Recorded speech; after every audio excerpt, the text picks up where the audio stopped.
The first item on the agenda is approval of the agenda. Is there any thoughts on the agenda? I'll move it. I'll second for discussion. Okay. Mr. Chair, if we could move item 8A, B, and C after the public hearing, I would ask to amend the approved agenda. Well, the public hearing's a set time, so. Right, that way we don't have to rush the discussion.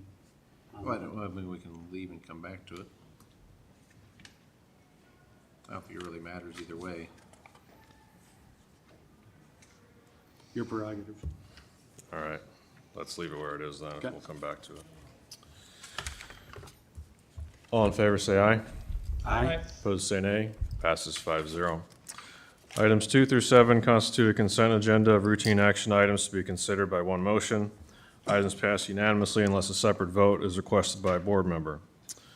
Item 2 is approval of the minutes of the May 16th meeting. Item 3 is approval of the claims. Item 4 from Board Administration is approval of resolution for a tax suspension for initials LM. Item 5 from Human Resources is approval of the memorandum of personnel transactions. Item 6 from the County Auditor includes A, approval of a contract with Cost Advisory Services Incorporated for fiscal years 23, 24, and 25. Item B, approval of resolution adopting and levying special assessment in the Woodbury-Monona Lateral 2 Drainage District of Woodbury County. Item C, approval of resolution adopting and levying a special assessment in the Woodbury-Monona Lateral 11 Drainage District of Woodbury County. Item D, approval of resolution adopting and levying special assessment in the Little Sioux Inter-County Drainage District of Monona, Woodbury, and Harrison Counties. Item E, approval of resolution adopting and levying special assessment in the Sandhill Lakeport Inter-County Drainage District of Monona and Woodbury Counties. And item F, approval of resolution adopting and levying special assessment in the McCandless Inter-County Drainage District of Monona and Woodbury Counties.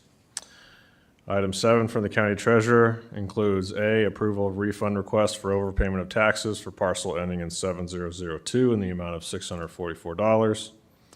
Item B, approval of refund request for overpayment of taxes for parcel ending in 6004 in the amount of $108. I'll move the consent agenda. Second by Nelson. All those in favor say aye. Aye. Opposed say nay. Passes 5-0. We are 2 minutes ahead of our set time, so we'll move to item 8 from Building Services. Kenny Schmitz, you may be hopping up here a couple times. For action, A is approval to expense ARPA 13 funding for fixture, furnitures, and equipment not to exceed $941,000. Kenny Schmitz, Building Services Director. The first item before you, which is under motion 8A, is to expense to $941,000. That was identified as ARPA 13.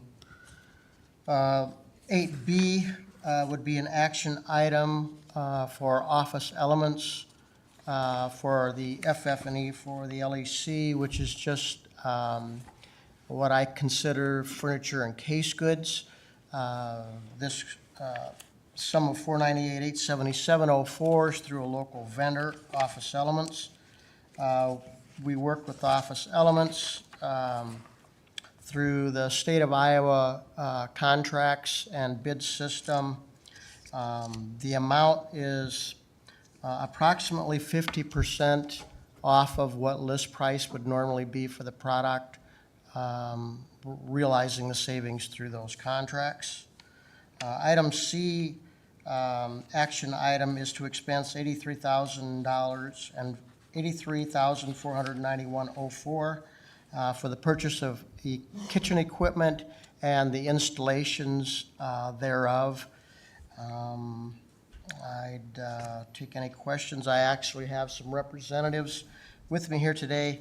On the first item, I'll have to hold you right there. Thanks for the preface. We'll come back Thank to you. it.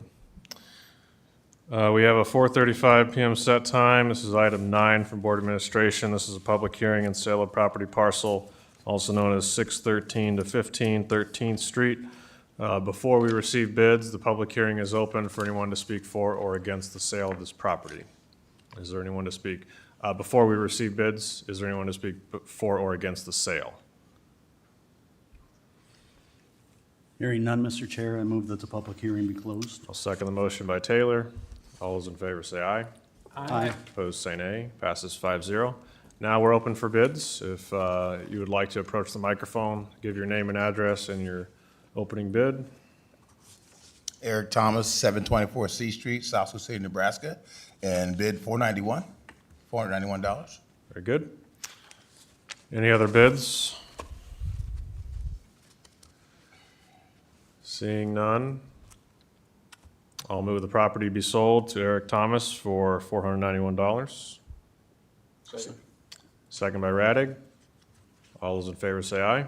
Aye. Opposed, say nay. Passes 5-0. Thank you, sir. Heather will take care of you. All right, we are once again ahead of a 4:45 PM set time, so with that time, we'll jump back to item 8A. Kenny? So item 8A is approval to expense the funds that were identified for ARPA 13. To break that down farther, as you see, we've got items B and C there, which total, B and C total about $582,368, which would leave a remainder unspent out of that of $358,632. I'm asking approval to expense the whole amount because there is additional equipment for the LEC we will have to order. There are various items underneath your executive summary, but there are things like moving X-ray and fingerprint equipment from the old LEC to the new LEC, relocating that equipment, purchasing evidence packaging and property room expander detention systems, and some other additional items. There are things like 70 TVs for the cells, for the offices, for security monitoring, things like refrigerators, detention evidence refrigerators, various items like that. I've got Baker Group, Shane here, if there are additional items or any comments that you'd like to make along those lines, Shane? Do you have any initial questions for Kenny? Mr. Chair, Taylor. if I could just raise an issue. Sure. I had talked to Dennis Butler, and I know he can't be here because he's in Des Moines for the opiate conference, but my concern was if item A was necessary, because it had been already moved to have that amount authorized. Dennis's comments back to me were that he did not think it was necessary because we've already moved to expend up to that amount. And he said, well, of course, they can't expend that amount without having specifics such as we see in B and C. And so I'm uncomfortable allowing for $358,632 without a specific list of items. And I did talk to Kenny before the meeting, and he said, well, we'll have to come back then. But to me, that's what we normally typically do. And it would be an anomaly and outside of our practices as a board to give that kind of blank check. So I'm comfortable with B and C and discussing that, but not giving a blank check without specific items that are listed. And I think there are also controls and protocols regarding bid specifications and otherwise that we may not know if we don't have those. So You're those- saying the board already allocated that amount? Yes, that the board allocated up to that amount to come from ARPA, so designated the source of funds. But typically, or at least my time on the board, we've never given that much of a blank check for items that we haven't seen ahead of time. Okay.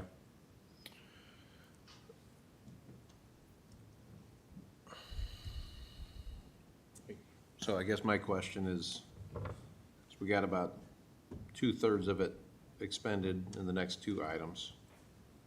You said we got moving equipment from LEC to LEC. There's, what other fixtures, what other pieces do you have to purchase yet? One of the big items that you missed is the mobile shelving itself. So the evidence stuff has high-density files and stuff that's gonna be down there. That's probably 300-400 grand just to, But itself, isn't it? It's under those additional items. It's- Yes. Yeah, it's one of the items under there. So is that a bid process on that and the purchase of that? Yes, but there's, so there kind of was a bid process when it all started. So the county put in the authority put in the rails, the counties had to do the shelving. So the rails for that high-density stuff are already cast in the concrete, which, when you put them in there, that's put in for the mobile shelving, that was the lowest price on the bid date at that time. So you're kind of limited, because if you pick somebody else, the rails you have poured in the floor Are made may for not this? fit Okay. their stuff. So pieces like that was what I was, Right, and there was an initial intent was to similarly match currently what the system is. in use was, yeah. The system, we don't have a rolling shelf over there now, do we? No, but the shelving that the sheriff purchased can be made into rolling shelving, and Oh. then just additional pieces added to it.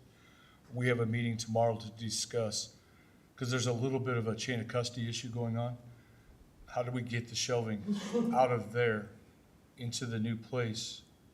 It's evidence stuff. How do we get that accomplished? Or is it better, and that's what we're gonna have a conversation with the evidence people tomorrow. Is it better to buy new shelving and sell that shelving? Because we don't need we can't have workers in there when we have evidence type stuff, you know? We're gonna walk through the chain of custody of that whole thing, because we don't wanna cause other issues. Is it similar to the evidence storage that's in the police station, in the basement there? Or- I have I've no never idea what been they in the have. Okay. evidence storage in the police station. I apologize. I wanna stay out of the evidence room. Sure. Sorry, that's all I had to add, unless you have any questions for me on the evidence shelving or anything of that nature. And just, What is your estimate on the shelving? Our estimate on the shelving should be, under 180 was the number for that. Okay. So it's not a terribly large area then? It is a very large area, It is, oh. yes. I'd be, I guess, do you have any of the bids or anything on some of these other items or estimates going forward? We have an estimate, like on the property sealing machine, that's about $20,000 right there. For each. Each, and there's two of them. Because I think, and I absolutely understand what Jeremy's saying too, it's hard to allocate money if we don't know the uses, the process and decision made to get to this point. Obviously, you guys have done a lot of work and you've sent out agendas and things, but we're not privy to every piece of information. And, Sure. I mean, I can't remember what you're talking 300 and, what is it? 60,000 more? 358. Yeah. And that's if you're not including the 25,000 contingency, Yes, so. But taking no action wouldn't prevent you from seeking quotes and bringing back invoices, pricing. there's nothing to prevent us from No. doing that, other than time. What's most time sensitive? Probably the mobile shelving stuff that we're working on. That's why we have a meeting tomorrow about it, to make sure we get that stuff ordered and purchased ahead of the September 14th opening date. Well, and that's something that I was thinking about here now. I mean, I'm not from Office Elements, but if I was getting a $500,000 office order, you're kind of at crunch time to maybe get that ordered and get it on time and make sure you get everything in on time. Yes. So you're only looking at 3.5 months, and a lot of companies are taking 3 months, 2 months just to get product to you. And then you gotta mobilize to get that much stuff moved and installed, assembled. It's a lot of work. Yes. We'll have to come back to this, gentlemen. Apologize. We are now at our 4:45 PM set time put on the agenda by Planning and Zoning. This includes this is our public hearing for an ordinance to amend portions of Woodbury County Ordinance Number 56, amendments to modify Section 6.1A, wind turbine setback requirements, to increase certain setback requirements to the ordinance regulating commercial wind energy conversion systems in unincorporated Woodbury County. This is a public hearing for your comments and any questions you have for our department before we conduct the third and final reading of the ordinance amendment. Would you like to introduce the changes, Mr. Priestley? Yes, good afternoon, Supervisors. I just have a kind of a brief statement. I was contacted, and as well as Mark, by Will Doherty of Mid-American, kind of looking at our maps. Of course, the debate is about the setbacks from the city jurisdictions as well as the public conservation area.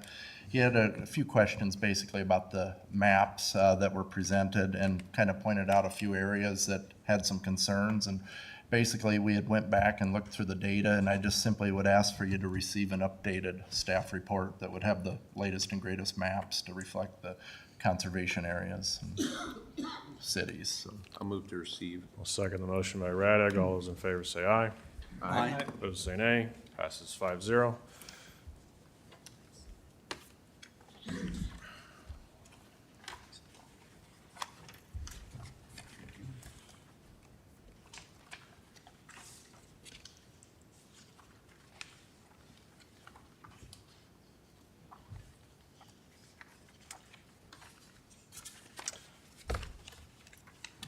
All right, the public hearing is now open.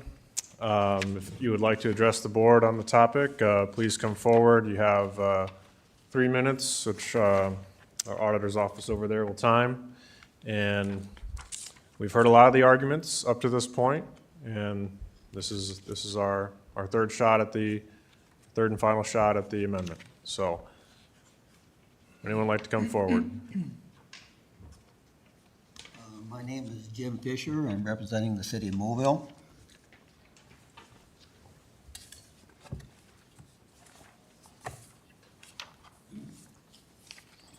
At our last council meeting, which was last Wednesday evening, we went ahead and had this on the agenda as far as setbacks. It was brought forward, and it was unanimous by our city council that we'd like to have the setbacks from city limits 5 miles. Okay? Next thing is kind of selfish on my part. I'm gonna go ahead and ask you guys, anybody here ride bikes, motorcycles? Okay, there's a group, on Tuesday evenings, from 5 people up to about 13 or 14 that ride, throughout the summer on Tuesday evenings. We pick out different parts of the area, sometimes Nebraska, mostly Iowa. Well, this last Tuesday, we went ahead and went to Ida Grove. So we left Mobile, took Old Highway 20. It's a beautiful, beautiful ride. You have your trees, you have your rolling hills. It was a great ride. Then from there, we went from Correctionville down to Anthon. The river on one side, the hills on the other side, beautiful ride. From Anthon, we went to towards Battle Creek, and that's quite a stretch. Rolling hills, trees, corn, beautiful, okay? We went ahead and stopped in Ida Grove, had our supper. We were there for about an hour. We left Ida Grove, went north out of Ida Grove, and there was no scenery. You look this direction, you see a windmill a few hundred feet off the highway.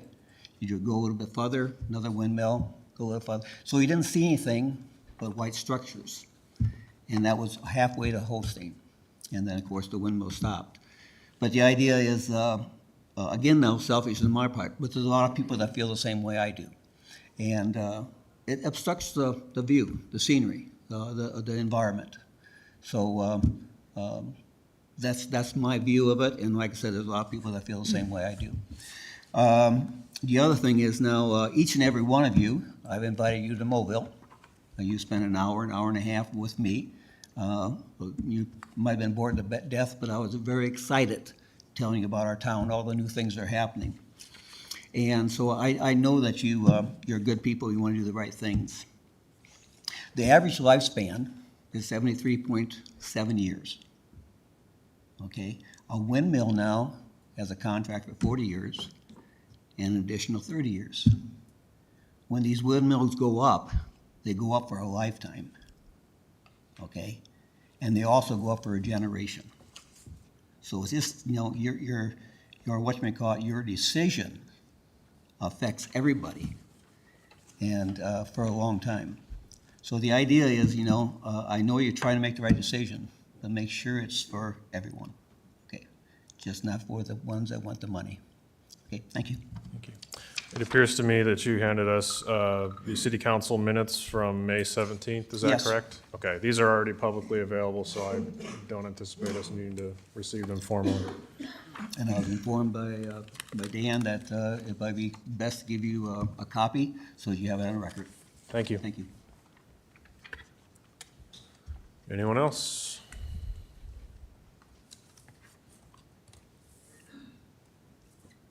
My name's Monty McCoy, and I'm from Climbing Hill. I've kind of got it on the tail end of this. I thought it was settled at one time. My concern are two. The first one is, this is the Lost Hills. There's only two places in the world like this. I'm not going to China to enjoy windmill-free hills. I want to enjoy them here. The second thing is, I'm from Climbing Hill. It's an unincorporated town. We belong to you guys. You represent us. I can't come in here like Jim and represent the whole town. I'm a resident there. But you guys represent us, and we want you to make the right decision. Thank you. Thank you.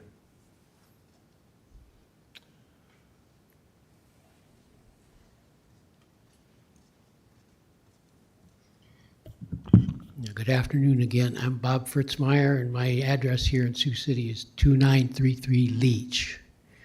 And I looked at the comprehensive planning report that came out from Simcoe, and it goes, actually, the vision is to try to go to the year 2040, you know, to really look ahead. And a couple of aspects of that, you know, were striking for me. For one thing, one part of that, I can't quote exactly which part of it, but the people, there was responses asked from people in the community, from actually some of the supervisors too. And in one of the vision statements or the desires of the people who responded to that survey was the fact that people do want to see changes. We know changes are coming, and one of those changes was for renewable energy that people would like to see. But I'd like to put out some words that I've heard from one of our public businessmen, not only somebody who's affected here in Woodbury County, but also the state of Iowa and the whole country, Bill Gates. His company, Microsoft, is one that has been integral to who we are as a people and connecting us. And Bill Gates has come out in his statement about what can we do to avoid a climate disaster. One of his big points there is that we can continue the transition to renewable energies. And that's something we're looking at right now, today. And I know that the view is good, and I also know that these turbines that are put up, which we have in Storm Lake, we have them here in northwest Iowa, they provide clean energy for people like us, and help Mid-American Energy, the company that has been a real stalemate and a foundation for this community and the whole county for years and years. So what we can do is we can continue the vision that Mr. Doherty put forth last week that you all listened to. And reasonable request was that Mid-American Energy is asking that setback be set at 1 mile from the city limits of Sioux City and other towns in Woodbury County.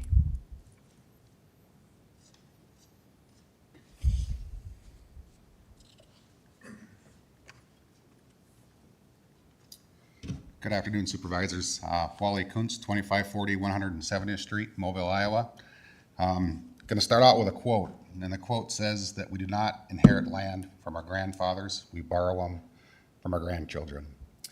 And that quote has so much logic and thought to it that if you look it up, about 20 people have claimed that quote over the years.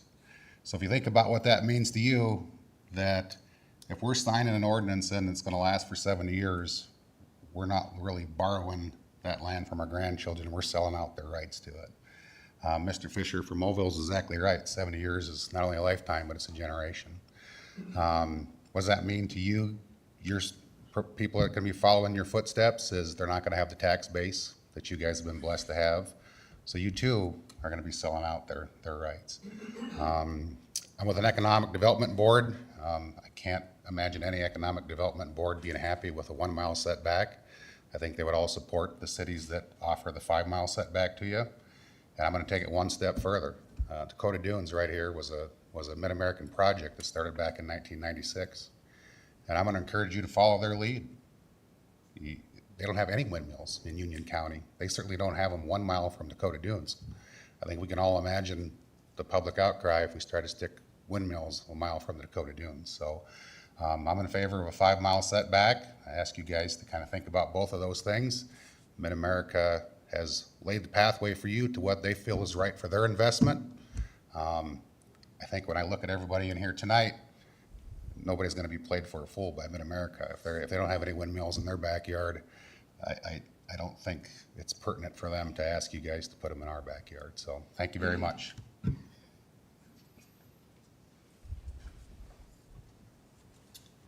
Daniel Hare, Hornick, Iowa. I got to educate Mr. Sierra Club back here a second. I'm not going to have some billionaire like Bill Gates flying around the country in his private jet and tell me how I'm going to live and preach to me about climate change. During the Civil War, they went back into the ice caps during that time period. There was more CO2 in the atmosphere during the Civil War than there is today. Explain that one. They weren't fighting the Civil War with diesel-powered tanks and jet airplanes. So I'm not going to hear this climate change nonsense, and I'm not going to allow our county and our way of life to be sacrificed for that kind of Kool-Aid drinking religion that I don't believe in. Second of all, I watched the news clips from this hearing last weekend. There was a guy in here fussing about why you guys are always changing the rules on these on this wind turbine ordinance. Well, while he's living in his city, in his house, with the covers pulled up over his head at night, sleeping like a baby, the rest of us out in the rural part of this county would have to live amongst those dangerous, noisy giants, and we want absolutely nothing to do with them. All you got to do is drive across the state and look at these things. They're everywhere. They are ruining rural Iowa. It's going to be the downfall of rural Iowa as we know it if we keep pushing this green energy religion nonsense. There's nothing green about these things. Somewhere in the world, they're mining for the magnets to build these things. They're mining for the copper and the wire to build these things. You can pave a mile of interstate for the amount of cement that goes in the ground for one turbine. That creates tons of CO2 just to build these things. And that's not even the fiberglass, the blades, and the trucking to even get all this stuff there. They're a complete joke. They're a complete sham. I was part of a petition that we submitted to you guys last summer that we only spent about 3 weeks' time doing it. We had about 900 signatures, maybe a little more. According to Mid-American, the landowners that have signed on for their wind turbine project so far is about 80. So you got 900 people in 3 weeks' time versus about 80 people that want these things. And the 80 people that want these things, they either live in a city or they don't even live in the state. So it just comes down to, if we had kept going with that petition, I think we would have had a lot more than 900 people sign on to this thing. I'm going to ask you guys to go for the max, 5 miles, 10 miles, go as far as you want. This isn't over until Mid-American decides that we're not going to thwart the will of the people in this county. We're not going to ruin Woodbury County. I'm going to stand here and I'm going to keep preaching until they leave town with their white flag in the air. And the same goes for Next Era also, who has not left town yet. So you guys are on the right track. You've done the right thing. You've listened to the public. You've listened to the residents. I appreciate it. So let's keep up the good work. Thanks a lot.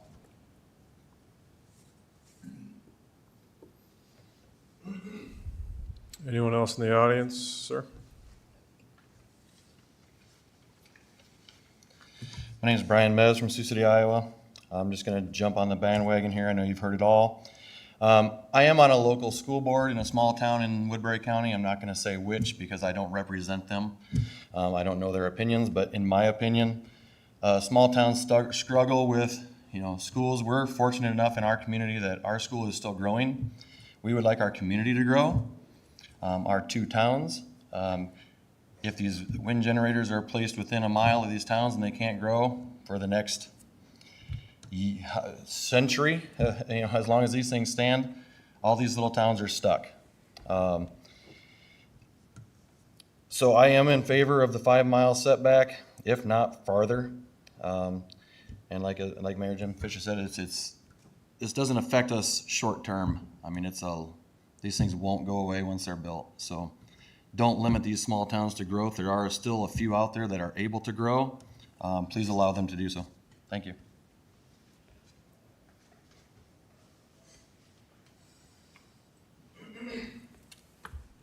Anyone else from the audience?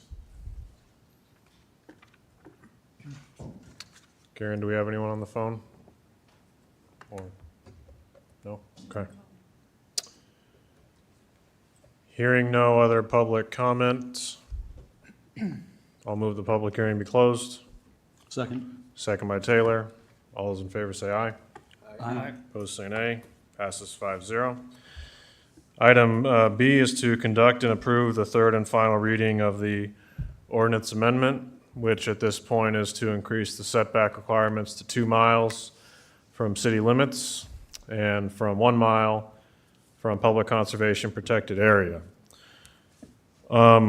Speaking for myself first, I'll be supportive of this change for the same reason I was fundamentally supportive of the last change to increase setbacks from residences, and that is to protect future growth, in this case around cities.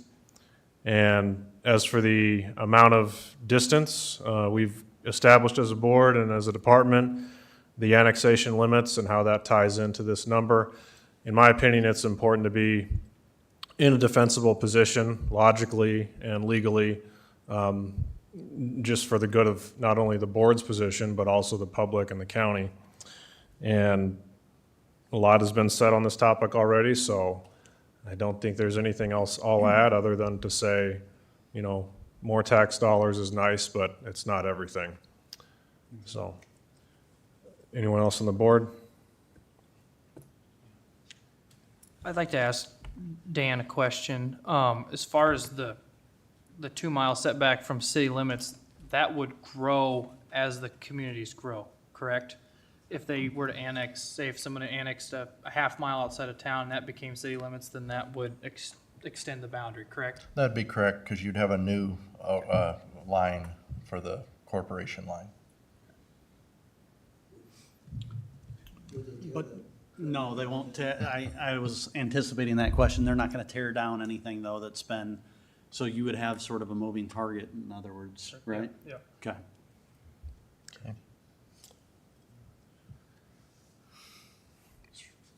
Mr. Raddick? I'll move it. I'll second the motion by Raddick. Mr. Binger? Can I add something? Discussion? Yes. Yeah, I agree with what you said, Supervisor Young, about the defensibility in 2 miles. I know everybody's been asking for 5 miles, 10 miles. I would maybe submit, could we add 1 more mile to it? Make 3 miles? Is that how do we want to do that? Or? The only reason, I think the general tone and tenor of this board can be characterized by wanting to preserve the quality of life, the scenery. Right. I don't think this board, generally speaking, is in favor of windmills. And so, to me, my only hesitation is, what is that based on? And the reason I go back to our assistant county attorney's argument last week, if this is challenged and we go into some sort of mechanism by which we're defending it, to me, the 2 miles is very defensible and yet really moves the ball downfield the way that I think rural landowners and cities want. My worry is, does the other side and those who want this, are they looking for grounds by which to say, we want 5 miles, we want 10 miles, we want an effective moratorium, because that will essentially have something struck down. That's my my only concern. It's just a Right. perspective. Dan, I have a question for you. Can you come at the mic? It's regarding the third map you have. Okay? Karen, can you put that up on the screen? Or- Do you- Yeah, there you go. So looking at that,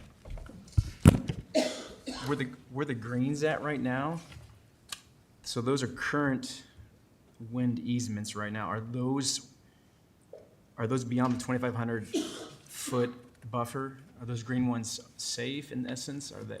There may be some that overlap so- as a reflection of the map, and that data is of May 10th, and the easements that were available in the recorder's office actually was enumerated directly by parcel, so those actually do represent individual parcels throughout the county as of May 10th, and some may be within those zones, some may not be.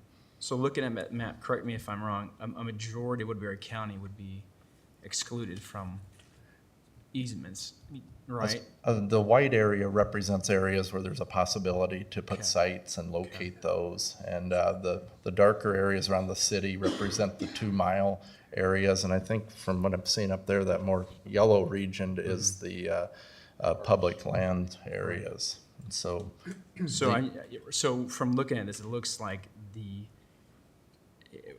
the ability to put in windmills has decreased significantly from last year's map. yeah, based on the action here, it would reduce the number of available acres to put sites at. Okay. All right, thank you. That's my question. Okay. I got a brief question I'd like to point out about that map. Are we looking at, this may be a question for the engineer or Dan, are those red circles all addresses that people are living at, or is that just 911 addresses? Because that's something you guys got to take into consideration when you're thinking about this, because 911 addresses or live residencies. Yeah, the data available on these maps were based on the 911 address, so we can't perfectly assert that that's where a house may be, because there's areas out there that do have 911 addresses that might represent a utility asset of some nature, so that cannot directly reflect a house. Sure. Thank you, Dan. Any other supervisor comments? Thanks, Karen.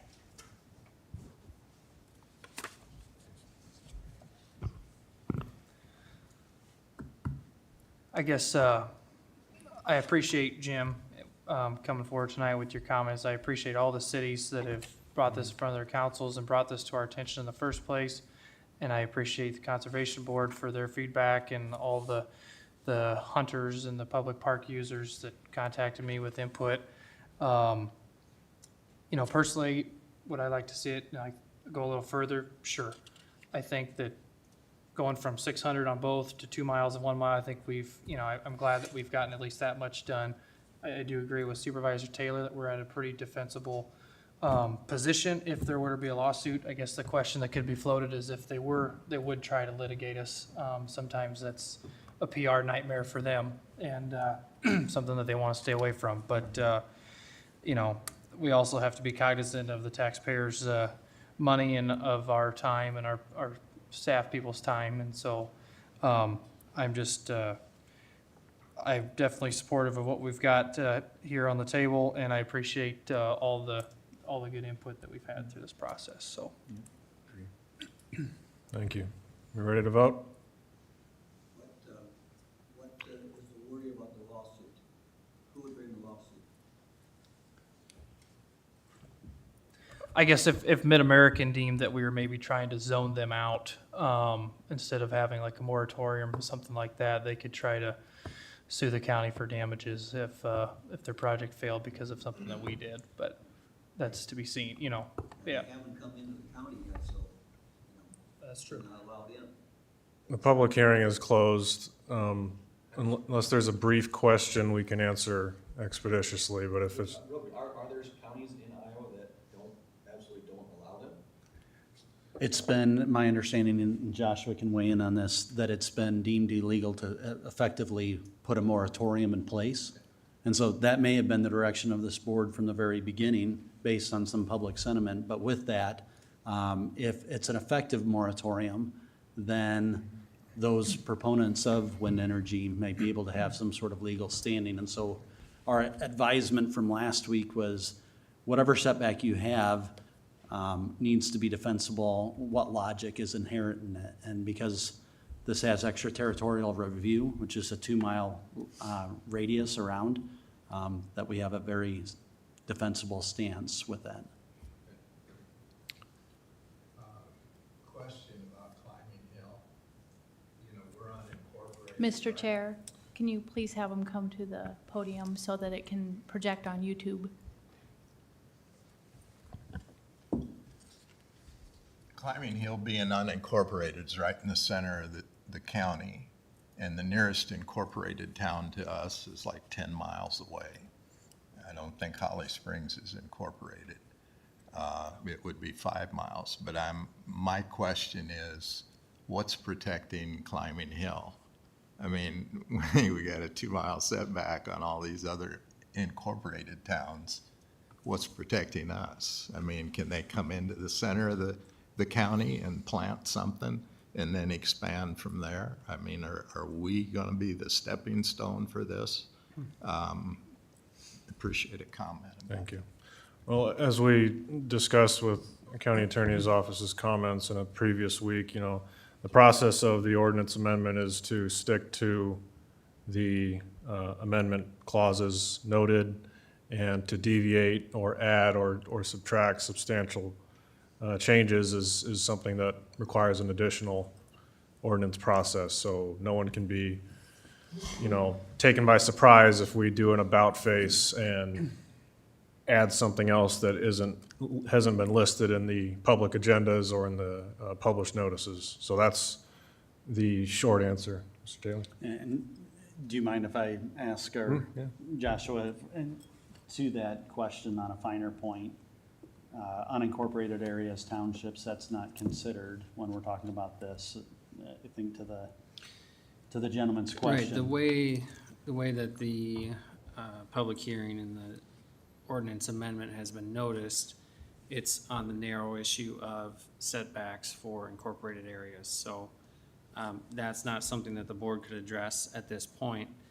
But to your question, as far as whether they could plop one down in the middle of the town, the 2,500-foot setback from any occupied residence would still apply to all the residences within Climbing Hill. So they can't come any closer than the 2,500 feet from the furthest house on the outskirts of Climbing Hill. So they could ring Climbing Hill on the ridges. Well, yeah, I mean, If you look at the map, there's only a small area northeast of Climbing Hill, north of D38, where it could be even close to Climbing Hill, because most of everything around there's so many residences, they're all excluded. You gotta remember though, some of those are 911 addresses, which is either a bin site or a building, you know, that doesn't mean there's a residence there, and that our ordinance only protects residences. So that's something to keep in mind on that.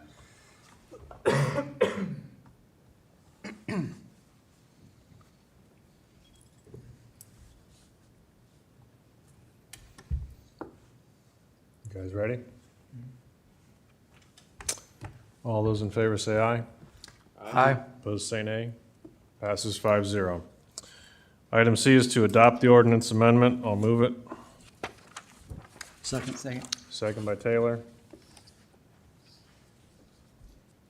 Anything further to discuss on the adoption process? Any questions?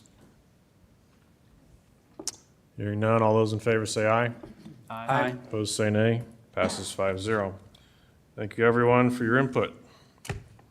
We'll move back to item 8 from Building Services with my question on the first item A.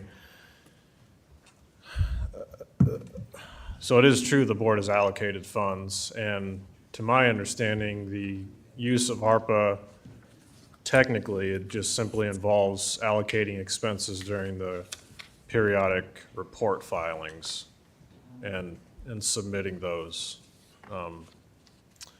to the federal government. So I'm not sure that taking no action on items that aren't really parsed out would slow anything down. My understanding from Dennis was that this board had authorized up to $941,000 in ARPA funding, which basically just was a placeholder. But as he's preached time and again, unless those items come back before the board, they're not actually approved. And so I think it would slow it down in so much as, and I think only by a week. Obviously, it's known what some of these projects or items cost. It'd be a matter of a week, and I think that the idea of measuring twice and cutting once for as many dollars as we're talking about is prudent.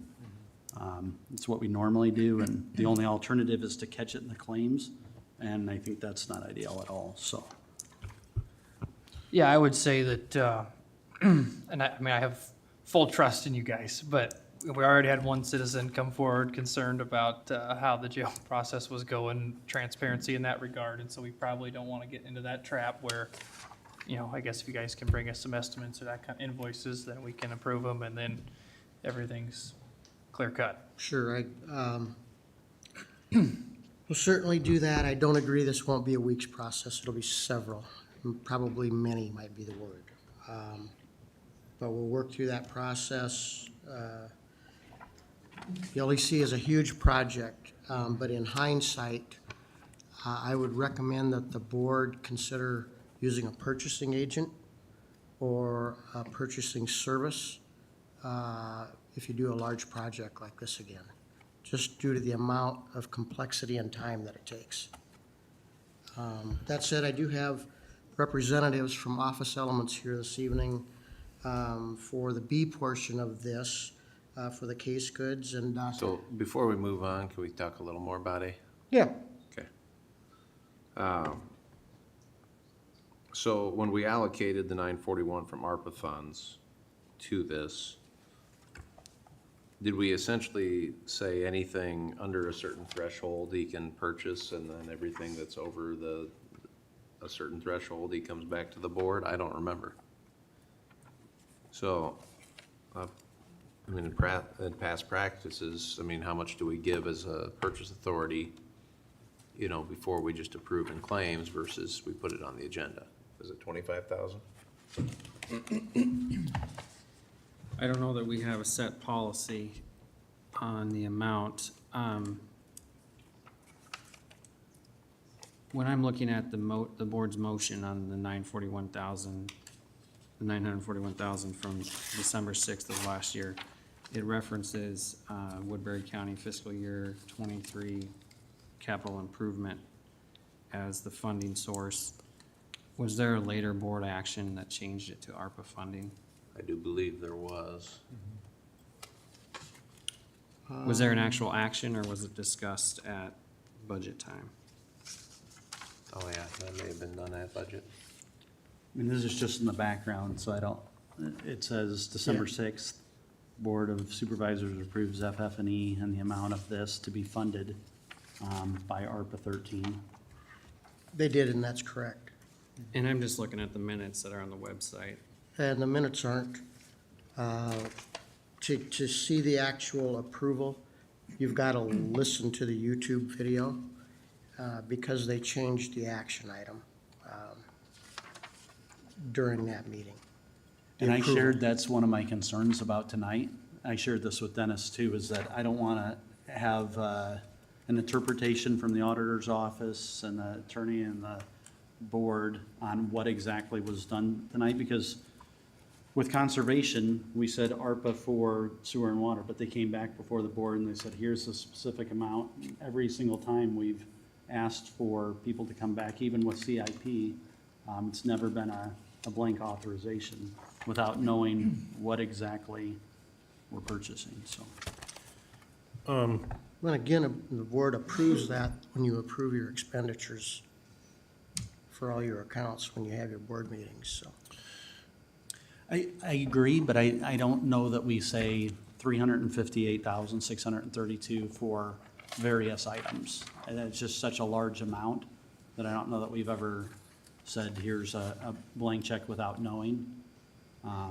Typically, we've seen backup in items and protocols for bid thresholds and so on. Joshua,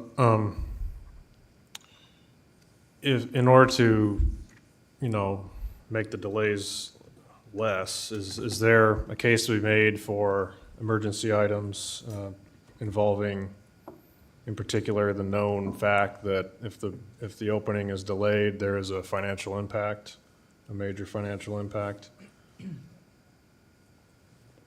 If there is an approval or a quote that's ready on Monday, is that something you think the board could add to the Tuesday agenda? Emergency items can be added if they arose in the time frame that would not allow the board to give the required 24-hour notice. So if it happened on a Monday after 4 p.m., 4:30 p.m., it could be added on Tuesday morning.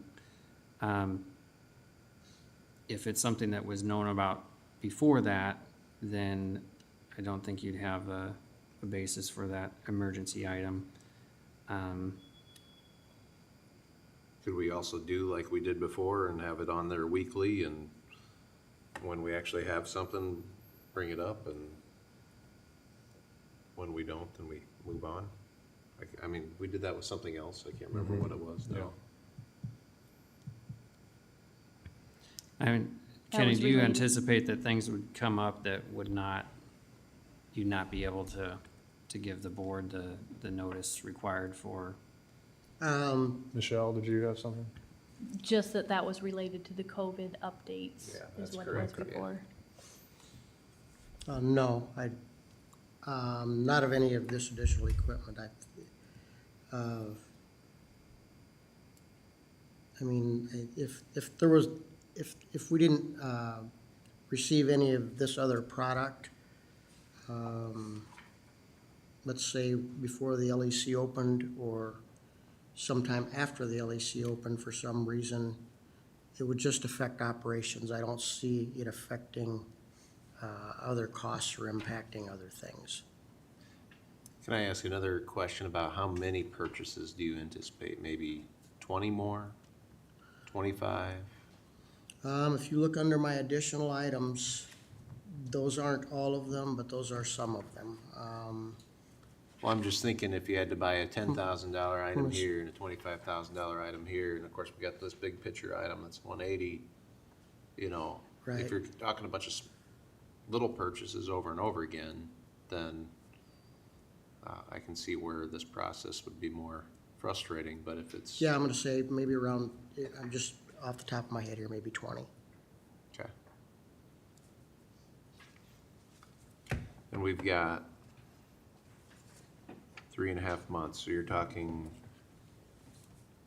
14 meetings or so between now and when we open the doors? So that's kind of a crunch time, you'd almost have to have it on every week. I would, yes.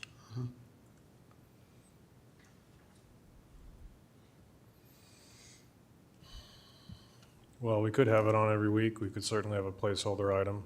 Okay. If another option is the board could approve this and have a weekly item that breaks down the cost of everything in the prior week for public consumption. I mean, that also seems ideal, because then you're very open and public about everything you're purchasing. Sure. And I also see Jeremy's point, though, okay, we're basically giving you the authority to do, it's a blank check, essentially, so to speak. Honestly, if you're asking me to trust somebody with purchasing power and a blank check in the county, I see Kenny as somebody that has always kind of proven himself to be somebody you can trust. I mean, when I also look at here we got a bid over here on the 234, 650 for a front end loader. The engineer does ask for, quite a bit of money and equipment every year. And then as we go, then of course it's bid out and we pick it. So, I mean, there is a process for that where we come back and of course select the bids or choose the product that's purchased. I don't know, it's a different situation because we do have a time crunch. We do have,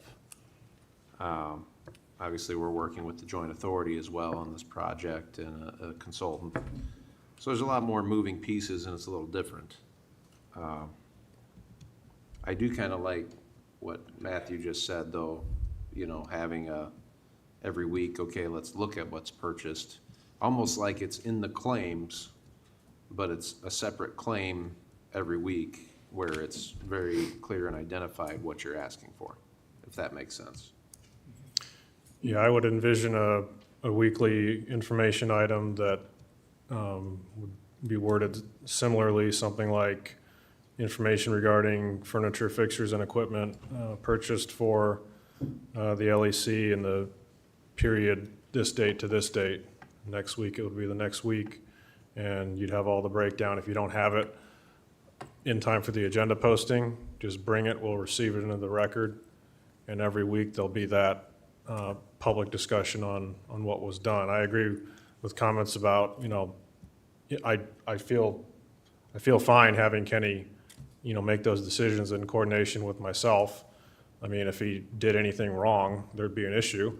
But I think he's proven himself like we just discussed.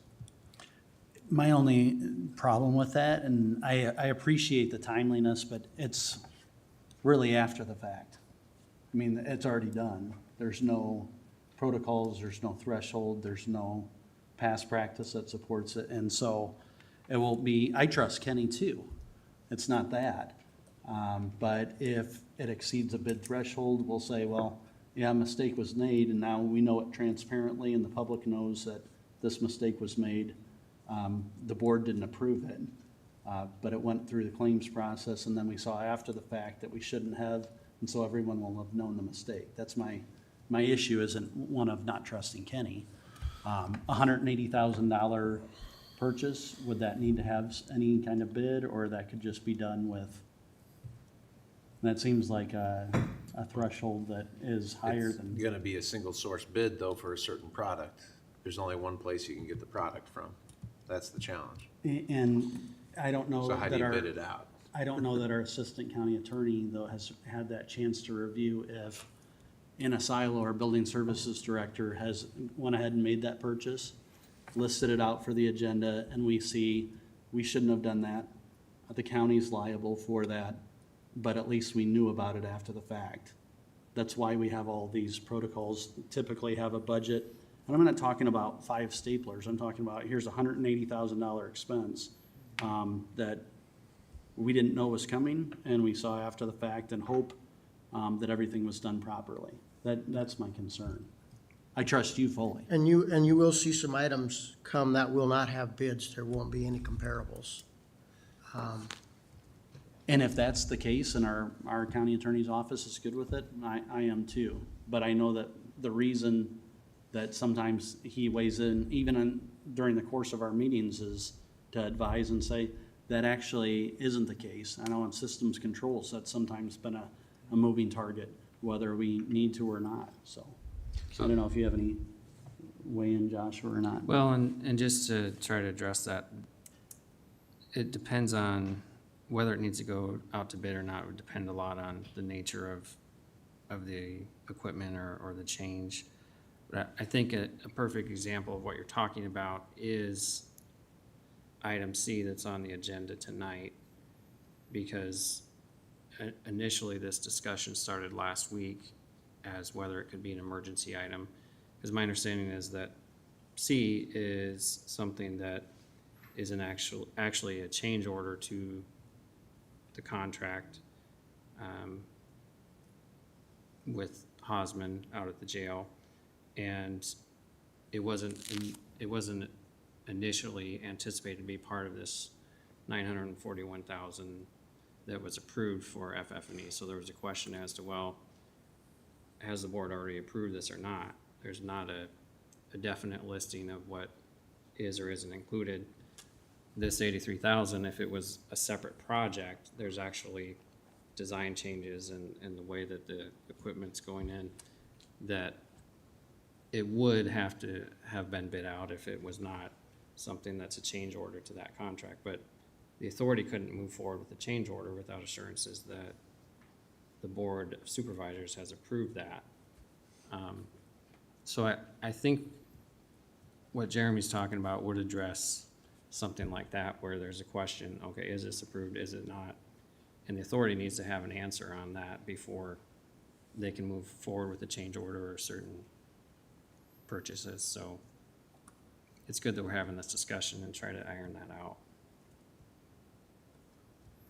So, I mean, doing the math here, we've got the 941, we're subtracting out the two items plus that contingency, that leaves 333,688.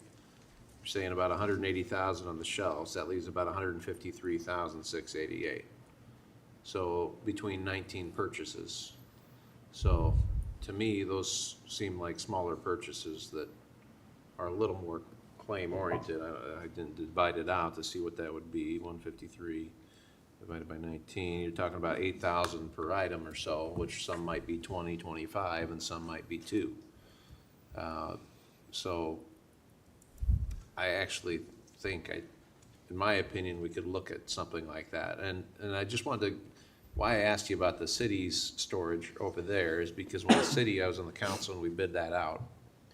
And we had an existing track system in the storage area already. So they wanted, of course, the same vendor because they wanted it to fit on the same track system. Well, you can only get one bid, and it was a company from Omaha. And, well, when we insisted on getting a second bid, we basically had to bid to the next closest company, and it was another company from Denver. They sent a bid, which was the same prices, but another like $35,000 just to ship it. So that's kind of what we're gonna experience on the shelving units here, and just going from my own experience on that. But go ahead, and I didn't mean to cut you off there, Kenny. No, the only thing I was gonna say, and I'm sorry, but if you look at the overall numbers, where Kenny picked 20, if you look at mattresses, all the other pieces and parts that we're gonna need in. There's a lot of things. That number is probably closer to 40 or 50 when I was sitting back there. So when you were asking that question, I was just telling you, there is, go ahead. So maybe I'm the simplest one on this, but typically we would just have a budget, and you all have a budget for this already, otherwise you wouldn't know that there's 333,688 in the first place, right? You had to come up with a number, and your estimates, because they're budgets, which are, of course, what budgets are. So to me, seeing what those line items are, it seems pretty easy in the sense of, well, this one's only $2,500, and then you go out and you buy it, and it doesn't have to come before this board, except that we know what the budget is. Oh, this one's 180,000, so we turn to Joshua and say, does this need to be bid out? You say, hey, this is a proprietary system, there's no way to bid it. He says, it's good. I think that's all I'm looking for is, what is the budget and what is the allocation and what is it going for? And then we get a thumbs up from legal counsel and you go away. I hope it's not seen as this board's trying to micromanage and hold up the process and make it onerous. That's not what this I is. think I could provide a budget like that, that lists out those items and maybe not the dollars and cents actual cost it is, but I think we can get you right at the ballpark on each one of those items. That's all I'm looking for. I mean, And do it lump sum. We could do it that way, I believe, for, a lump sum approval of itemized. Well, the county board itself, I mean, we have had line items that say things like buildings, and it involves a lot of different things that serve the purpose. I mean, if the board wants to do that, wait a week and parse it out, I think that's fine. Otherwise, if the board wants to move ahead, we know what it's buying. It's furniture, fixtures, and equipment. Well, Kenny, let's say in your building services for cleaning supplies, maintenance and equipment stuff, I mean, what's your annual? I can't even remember where we put you at. I don't remember either, Keith. It's different for each building. I mean, when you add up every building, I mean, it's probably not far off from 100,000. I don't know. I mean, No, it's probably not. So, I mean, and you're buying like, you know, toilet paper and little things, a bunch of little things. I mean, Right. so to me, I don't see a whole lot of difference if we're giving some leeway here as to what it is. And I think if we have a claim process every week where it's an identified claim, that makes sense. And I totally understand what you're saying too. So I don't know, do we delay it a week? Ask you to come back with some of those numbers out in front of what those are and then move forward with this? Does that make? I think so, because in every other budget, we know what it's for. Whatever amount it is, we know it's for toilet paper, it's for this, and we've really criticized where it said buildings, and we've said, wait, you can't just say buildings, you need to be more specific. So if we delayed just 1 week and we had a breakdown budget, and then we were able to ask, all right, this is a $180,000 thing, are you good, legal counsel, with this? And you've explained the situation, and I just feel like we're on firmer ground, and it's a delay of 1 week. So we have an Excel spreadsheet that we use to help you with that budget, that Kevin. So the spreadsheet that you provided us, that is how we got to the 941 number? Right, yeah, so Kevin Ross, Goldberg Group Architects. One of the things we do with our clients is assist them in purchasing FF&E, whether it's desks, it's chairs, it's wastebaskets, it's inmate uniforms, additional mattresses, that type of stuff. And so we've got a pretty elaborate spreadsheet that we can assist Kenny with pulling all these numbers together to help identify what these costs would be going towards. We wouldn't have updated costs until we actually put this out to companies like Bob Barker or whoever to get quotes for these type of things. But some of the stuff already has been through the process, like the furniture, all your desks and chairs and so forth, it's been through that bid process. So any of these miscellaneous items to help cover that gap, we can identify in a, I guess, easy spreadsheet and get that clarified. 'Cause it's Do you just a lot have of that small- with you? Yeah, it's just a lot of small parts and pieces. It's, I mean, it's do you have handcuffs, it, could it's- you get it printed out and Yeah, received by the board? And maybe we take care of B and C and come back to A here later in the meeting. Yeah, If I you can agree get with 5 copies of that and bring them down here, I think for, you know, anybody's watching sake, we could take care of B and C and move on and then come back to A when we have some of that information and then move forward. If that pleases the chair, It pleases the chair. the crown. We'll move on to item B, approval of office elements purchased in the amount of $498,877.04 plus 5% contingency. Pretty clear cut. It's pretty clear cut. I do have Linda Fickbaum and Andy Greer, who represent Office Elements, here with us this evening. If you would like to ask them any questions about the process, I worked several weeks, if not maybe into months, on the design of this and their assistance. So any questions you might have of that process or the state contracts or anything like that? What brands are we getting idea? We're using a Han product made out of Muscatine, Iowa. We're a Sioux City-based company.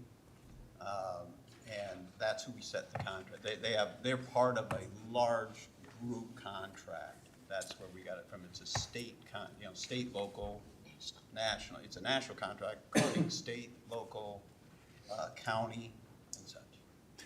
I'm glad you said that. I've been to Muscatine. I've toured Han's facilities. They're a great product. Glad to have made in Iowa office products in our, in fact, I don't know that you can get more local for office-made products than Han office furniture.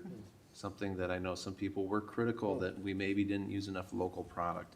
And you guys are a local company, really appreciate the bid. It's a great package price. I know in general, a lot of our local office companies will bid close to their costs or a little above and make very little profit off this because it benefits the whole community. And I can see that in the amount here. And I just want to thank you for a good favorable bid for our county residents and taxpayers. And I think this is a great thing for our county. So I will move B. I'll second the local purchase order motion by Raddick. Yes? Just for the good of the public who's watching, many people, could you The just millions. describe? Many what pairs it- of people. All right, could you just describe the furniture furnishings that are inherent in this bid? Just aerial overview or? Well, it's very vast. There's height adjustable desks, file cabinets, storage facilities, there's shelving, there's seating, panel systems. Think about it in an office, we're providing it for it. So it should, working with Kenny, we did, you're talking about these extras. We really planned this out to try to get everything we could without buying stuff you don't need. So that when we get to the end of this process and everything is installed, which we'll have to work on a little bit, just get it all in there, but then your list of 100 things that people think they need will dwindle down to barely nothing once they move in and start working. Thank you. I can't guarantee you there won't be a couple of add-on things that somebody has to have, but I think Kenny's been pretty thorough about what you. And Keith schooled me on contingencies and how things don't always fit the way you think that they will, so thank you. I appreciate it. Thank you for the business. And again, it's one of those things when you drive by the jail and you see it from the street and you see just how big the new LEC is, you kind of get a feeling for, oh yeah, it's going to take some money to fill that thing up. And if you could itemize, how many chairs alone are just on this bid? Well, see, the way we had to break down the bid was by office, so that when we go in to install it, then as this stuff comes off trucks or out of our warehouses, we can pull by office. So, Kenny, your guess is as good as mine. There's probably 400 or 500 chairs total. We took guest chairs and office chairs. Because you got chairs in courtrooms and everywhere. It's a So, lot. yeah. Yeah, there's 50 offices, 3 chairs in office, 150. So probably, between 350 chairs, desks, files, Yeah, it's- chair mats. It's pretty Bookcases. substantial, and again, I just want to thank you guys as a local bidder, being very competitive on it and, taking Just care of our For your taxpayers. viewers also, we made a decision early on that we would do all the design work for no charge. So kind of keep it in town, and we appreciated that. Thank you. All in favor of the local purchase order, say aye. Aye. Opposed, say nay. Should've Passes. Had to say local instead of I. Yeah. The local purchase order passes 5-0.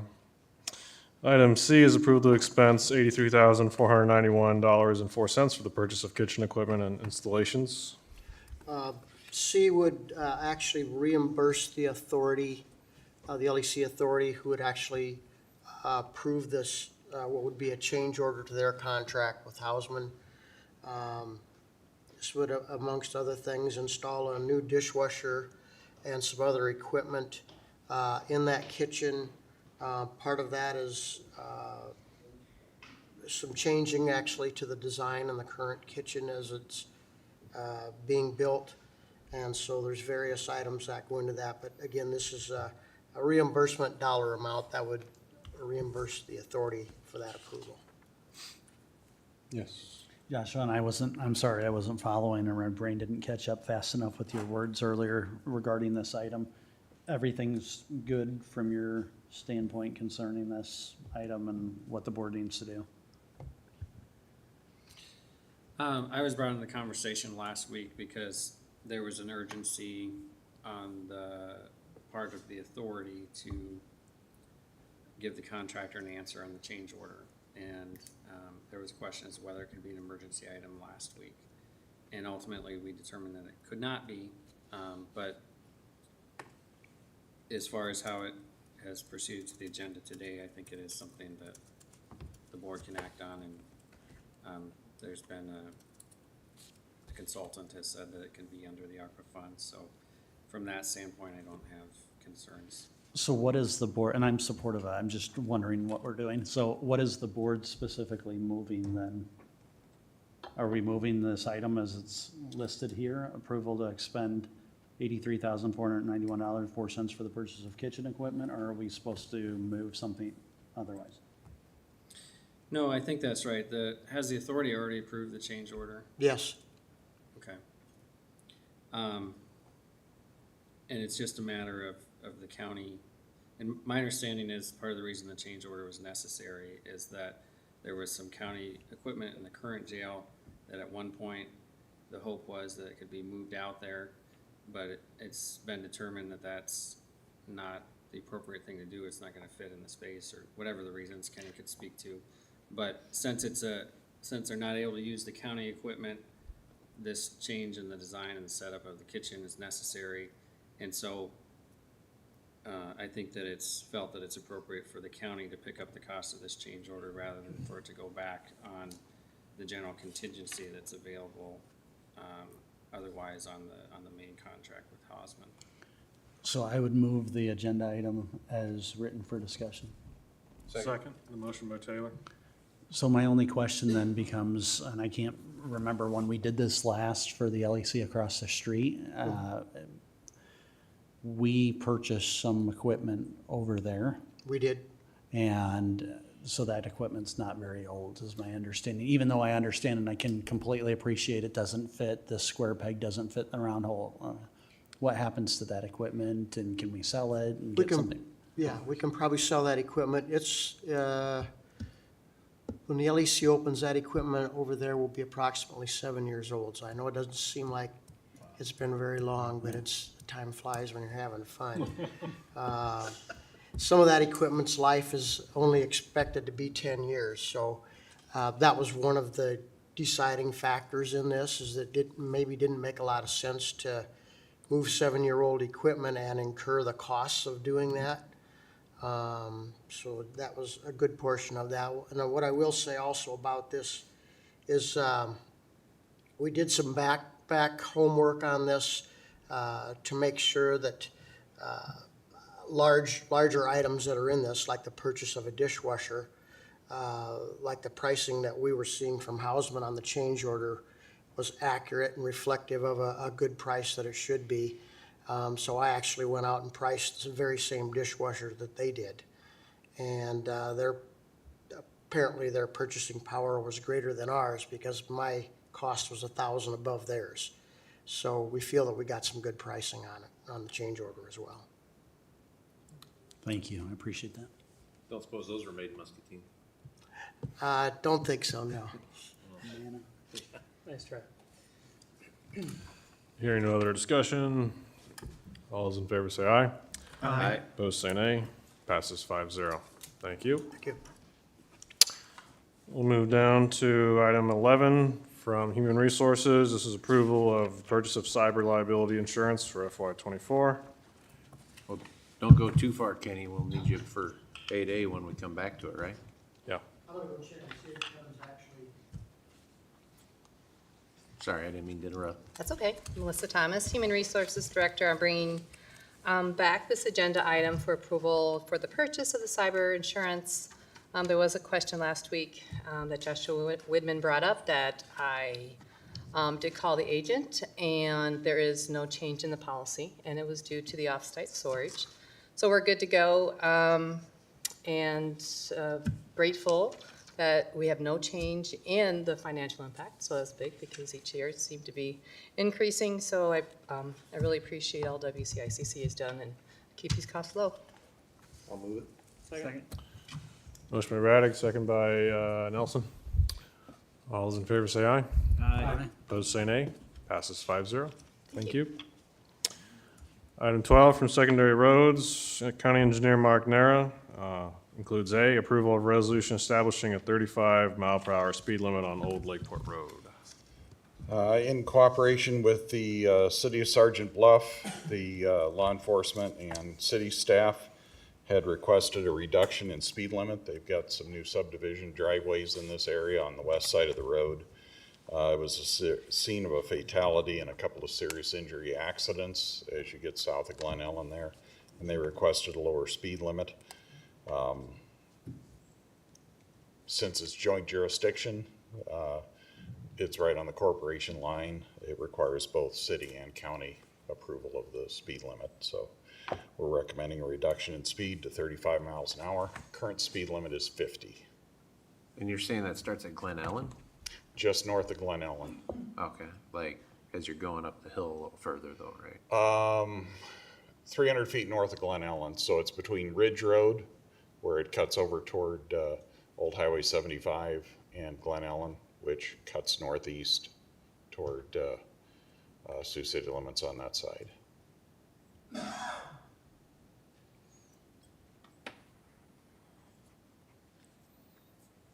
I'll move it. Second. Second by Bittinger. Any other questions? It's very near where Sergeant Bluff has their annexation limits, 300 feet north of Glen Ellen, when you look at the west side of the road. Any other questions? All those in favor say aye. Aye. Opposed say nay. Passes 5-0.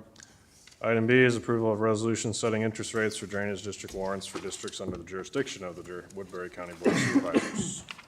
Annually, the board is required to set the interest rates on drainage districts. Maximum by code is 5%.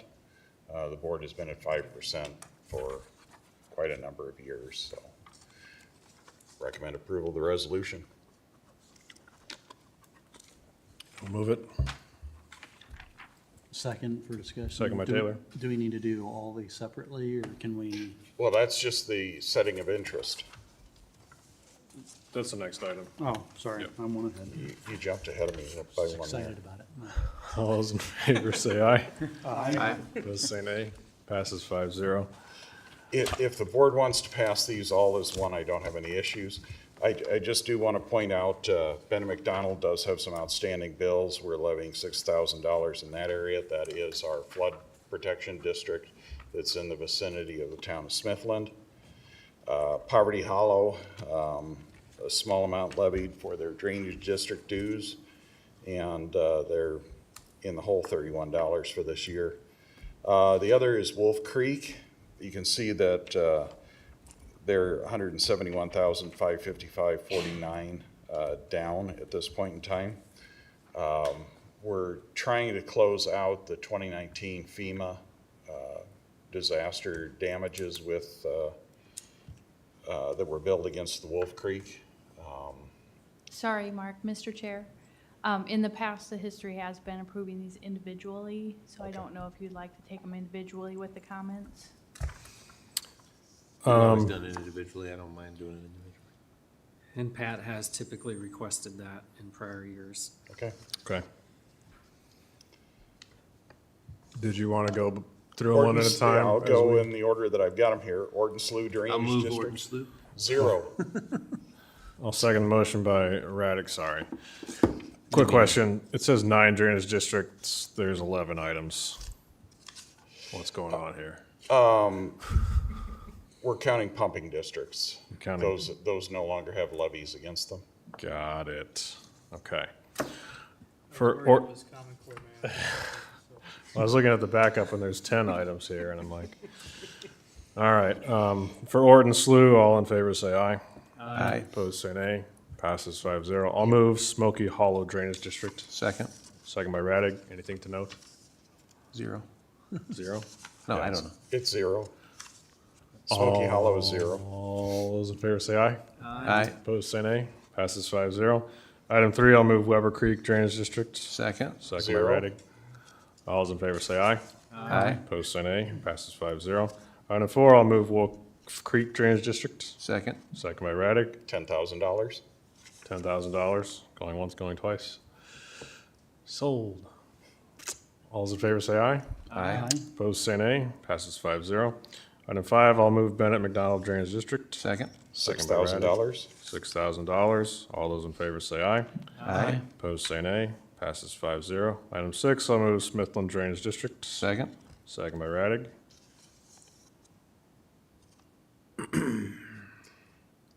Oh, 0. You're Sorry. ruining the pace and the pattern, come on. Hey, he has the number. Being a choir together. Once again, 0. All those in favor say aye. Aye. Opposed say nay. Passes 5-0. Item 7, I'll move Wolf Creek Pumping District number 2. Second by Bittinger. Ooh.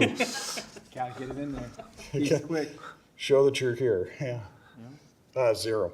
All those in favor say aye. Aye. Opposed say nay. Passes 5-0. Item 8, I'll move Wolf Creek Pumping District number 3, second by Nelson. I got an action here. 0. All those in favor say aye. Aye. Opposed, say nay. Passes 5-0. Item 9, I'll move Anthon Central Drainage District. Second. Second by Raddick. 0. All those in favor say aye. Aye. Opposed, say nay. Passes 5-0. Item 10, I'll move Maple River Drainage District. Once again, 0. Second by Raddick. All those in favor say aye. Aye. Opposed, say nay. Passes 5-0. Item 11, I'll move Poverty Hollow Drainage District. Second. Second by Raddick. $100. $100. All those in favor say aye. Aye. Opposed, That's why say it's nay. called Poverty Passes Hollow. 5-0. That is an Yeah, interesting I've got to name. update my request sheet because Anthon Central had been inactive for a very long period of time. The 2019 flood, we actually had to spend some money there. Same with Poverty Hollow. So I will make sure I've updated my agenda item for next time. Item D is approval of FY23 Woodbury County Secondary Road Department Budget Amendment Number 1. Typically in May, Woodbury County, we update our budget. This year, we had some increased operational costs, primarily in equipment operations. The cost of diesel was over $5 per gallon for almost the first 6 months of the budget. We had expended our entire budgeted amount by November last year. Fortunately, prices are coming down a little bit. That was one adjustment. We also had an adjustment in new equipment, as we discussed during the setting of the 2024 budget. New equipment expenses, just to get the basic 5 pieces of equipment we look at ordering each year, had gone up extensively as well. We did have some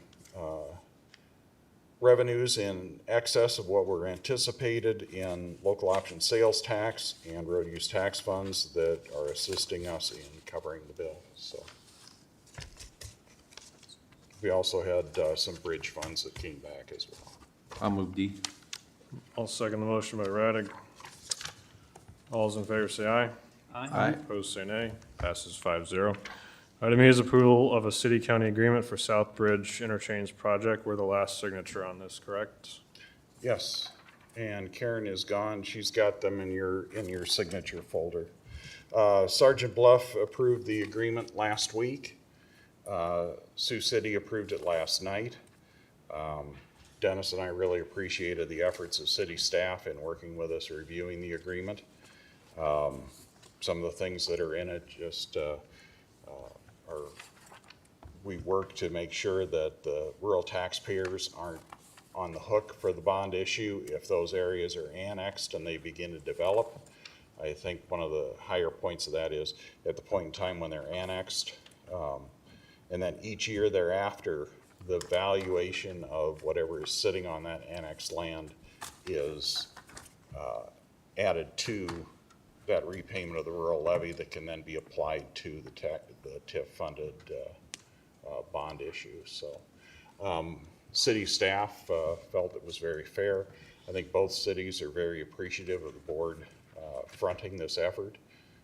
The Southbridge interchange has been something that's been on the county agenda since 2023. So for 18 years, this has been a priority, and the cities were both willing to get on board and assist as development occurs down there in paying back those bonds. So just to clarify, you said it's been on our agenda since 2023. You meant? What's that? You said the Southbridge interchange has been on our agenda since 2023. I'm sorry, 2005 was the first year it appeared on the agenda. It became part of Simcoe's comprehensive plan in '05. I apologize for misstating. No, But it's that's- 18 years since that we've been working on getting it finished. So. Just to clarify for the record's sake, I know all the listeners on YouTube probably caught it, all the millions, but.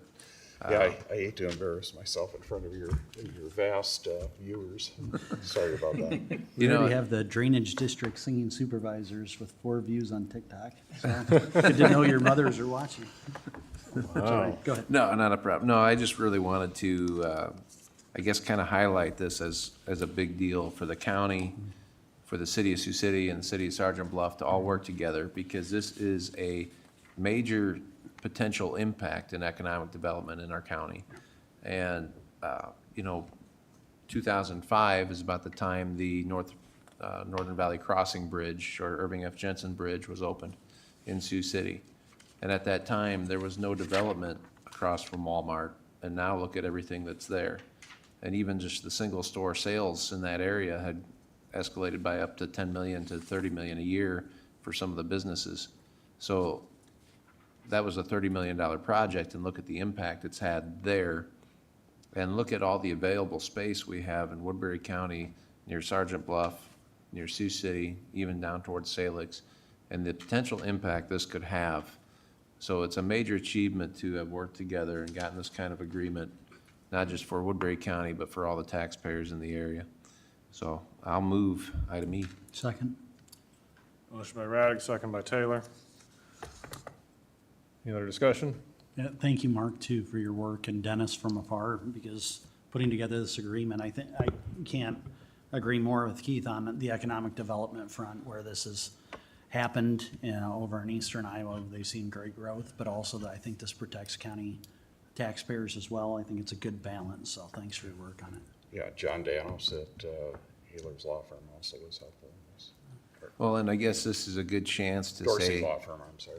thank you to Mark, as you know, the county has taken the lead on this project, and you have been active on Simcoe, and you have been active as the county engineer doing a lot of the work that's gone towards this project. So as a supervisor to a staff person, I do want to thank you for the work you put into it. Thanks. Dennis was a big help in getting this part of it done as well. So. Yeah. And thank you from afar, wherever you're, Dennis. You know, a lot of times, you know, when we get, you know, criticized for not working with other governments, it's typically, you know, maybe one disgruntled elected official. And, you know, we're kind of asked, why don't we have weekly meetings or purchase, you know, office paper together? But really, it's the big projects like this that, you know, you buckle down, you get the work done. So appreciate it. Yeah, no, thank you, and everything you guys said, I just think it's incredible, the communities in the county right now that are working so hard to try to expand from one end of the county to the other, and it's really awesome, and we can't stand in their way. I mean, we gotta keep the wheels turning, and this is great, so, thank you again. We've got good partners in this too, so. All right, hearing no other discussion, all those in favor say aye. Aye. Opposed, say nay. Passes 5-0. Thank you. Item F is to award the quote from Reuter Equipment for a new Hyundai 960A front-end loader for $234,650. I'll move it. Motion by Raddick, second by Bittinger. I just wanted to add that the price was higher than the price bid. They gave us what they felt was a compliant quick coupler for the unit they were bidding. It was not. We need the JCB quick couple unit. This allows us to take a loader to any of our districts, and they all utilize the same V-plows, the same broom, the same buckets. The original one they had quoted was not included in that. So that is why we're looking at a little over $10,000 higher, was to get that compliant bucket. It still had them in the low bid category. This is one we're going to try. We've not had a Hyundai loader on staff before. This is our district that has 3 loaders, so if we do have any issues, you know, it's at least covered compared to the other districts. But when we go out and take bids from multiple companies for loaders, unlike motor graders, at some point in time you have to try your low bidder and see if his equipment will perform. We did go and look at one that was available to us in Carroll. We might need to do some tuning with hydraulics, but we felt it was worth a try, especially this year with as tight as our new equipment budget is. Thank you. All those in favor say aye. Aye. Opposed, say nay. Passes 5-0. Item G is approval of a contract for Parent E66 Bridge Replacement Project with Dixon Construction for $777,985.70. I'll move it. Almost second the motion by Raddick. Any questions for Mark? All those in favor say aye. Aye. Opposed, say nay. Passes 5-0. Thank you very much. Thank you, Mark. Get these to you shortly. We can return to item 8A, I believe. Is that correct?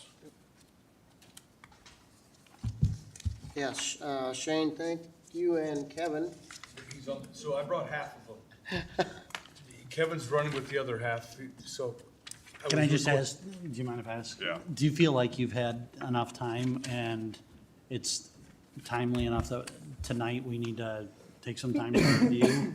Or do you feel like? I we've feel like there's rushed- enough information here to answer your questions. Or do you feel like we've rushed you in such a way that is not as fair to you as can be? This is why we knew the numbers were there, and if you look at these documents, so, Mr. Chair, may I present these to you? Yes. Is there anything sensitive that we can't receive these? Okay, I'll move to receive these. I'll second the motion by The only Raddick. thing sensitive is we were gonna buy anything at Hom Furniture, there's quoted prices on some different things, but not for this jobs.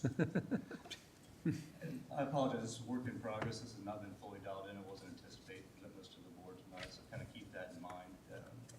This is, like I said, something we do with all of our clients, kind of help them through the whole FF&E process. There's a lot of parts and pieces that go into that. Excuse me. Make sure you give one to Michelle, or we'll get you one. Okay. All those in favor to receive, say aye. Aye. Opposed, say nay. Passes 5-0. Can you advise who seconded it? I didn't hear that. I seconded it. Okay. Or did I move it? I moved it. I'll second the motion by Raddick. So if I could just do this quickly for you. If you flip it over to the back of the book, you'll see basically the last 14 pages, if you look at the total of that, when we put this together, when this was put together, it's $285,000. That's all the items totaled up in a sum total at the bottom, with some shipping and handling. The first section, first 2 pages that you look at, on page 2, you'll see the total of that section is $73,415.88.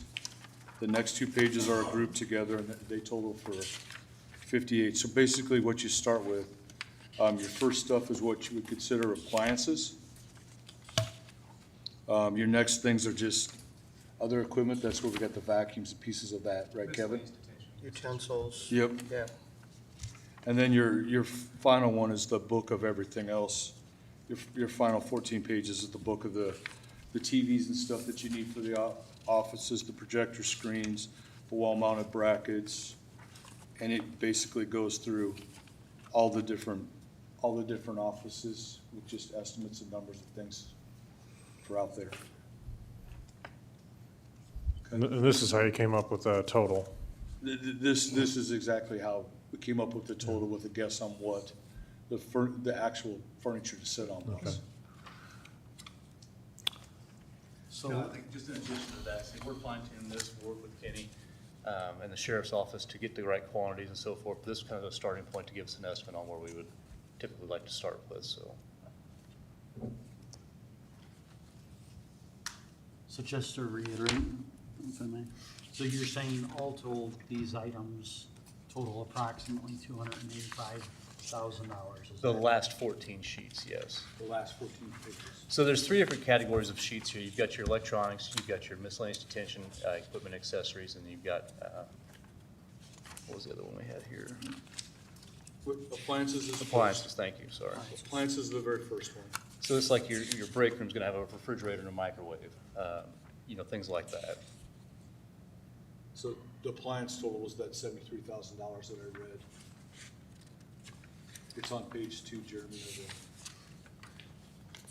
So do we really need that many TVs out there? There's, Really?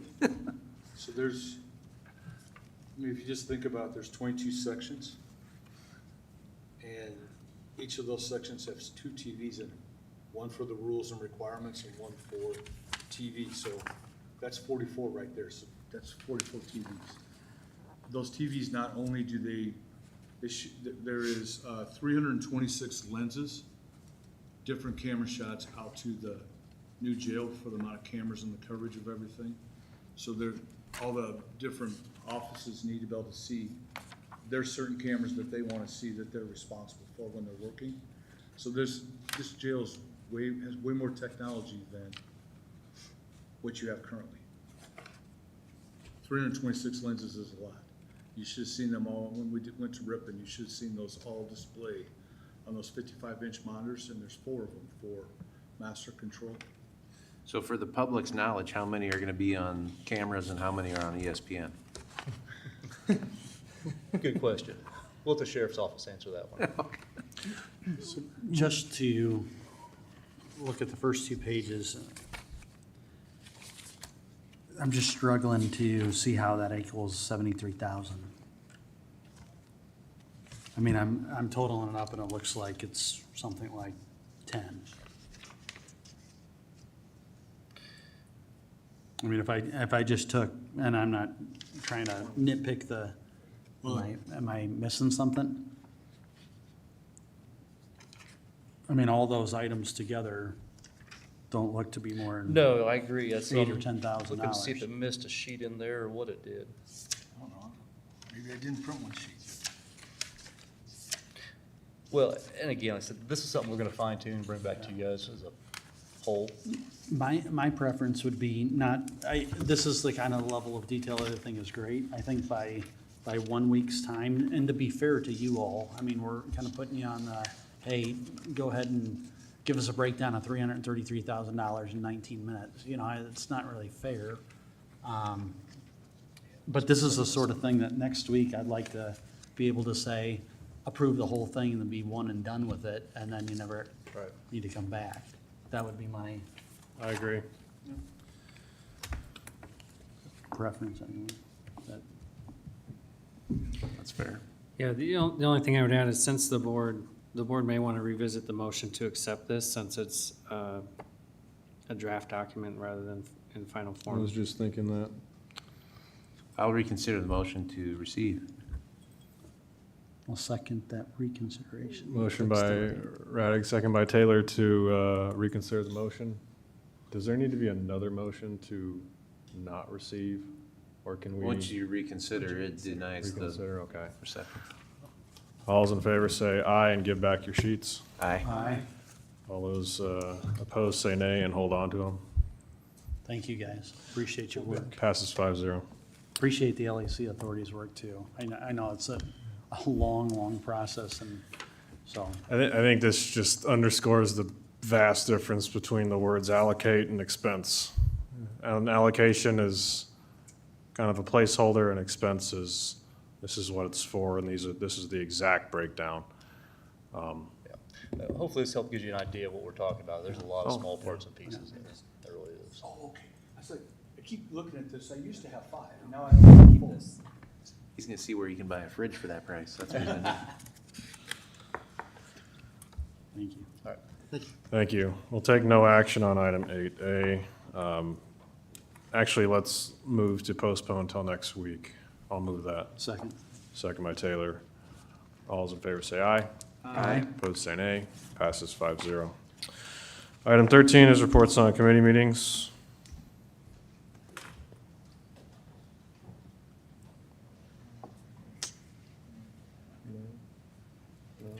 I had Soil and Water Conservation Board last week, but nothing to really report on.